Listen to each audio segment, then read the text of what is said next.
Meet Uncle Sam. He has a lot of bills to pay, almost $4 trillion worth every year. Uncle Sam's income is a little over $2 trillion per year. To make up the difference, the deficit, he does what most Americans do.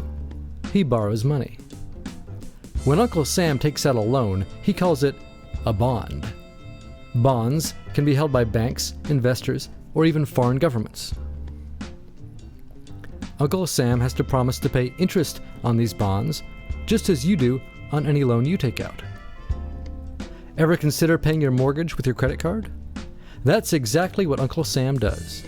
He takes out new loans, new bonds, so that he can make payments on the old ones. All those loans and all that interest adds up. Right now, Uncle Sam owes about $14 trillion. To put that in perspective, $14 trillion is about the same as the national GDP, the total value of all the goods and services produced by the entire American economy in a year. It's such a huge amount of money that Uncle Sam is starting to run out of people to borrow from, and he's having trouble just paying the interest on his loans. Historically, Uncle Sam's income has come from taxes. But every increase in taxes has been followed by an increase in spending. And anyway, in the last few years, the gap between taxes and spending has gotten so huge, it would be pretty difficult to make up the difference. So raising taxes is not a very appealing option. By the way, the majority of tax revenue comes from Social Security and individual income tax. The little yellow bits on this graph show the amount that corporate income tax contributes. Remember that the next time Uncle Sam's friends in the business community tell you that you should pay more taxes, but that they shouldn't. Anyway, Uncle Sam has one more way to make money. Just make it. He can place a phone call to the Federal Reserve, which is our central bank, and like magic, money is created and deposited in banks all around America. The problem is that the more of something there is, the less it's worth. Same goes for the US dollar. The more dollars there are, the less each one will buy. That's why commodities like gasoline, food, and gold become more expensive when Uncle Sam does his money-making magic. The commodities aren't really worth more, your money is just worth less. That's called inflation. Remember the foreign governments that lent money to Uncle Sam? When they lent money to the American government, something interesting happened. It made the US look richer and their countries look poorer. When another country looks poor and America looks rich, $1 of our money buys a lot of their money. So they can pay their workers only a few pennies a day. With such low labor costs, they can sell their products in America for lower prices than any American manufacturer can.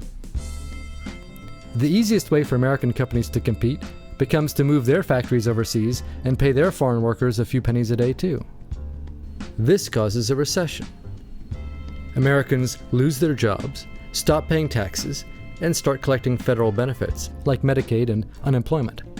This means that Uncle Sam has even less income and even more expenses. At the same time, the people who still have jobs are desperate to keep them, so they tend to do more work but not to get paid anymore. When your dollars are worth less and you're not earning more of them, that's called stagflation. And this is why Uncle Sam is in a catch-22. He can't raise taxes or cut spending without making the recession worse.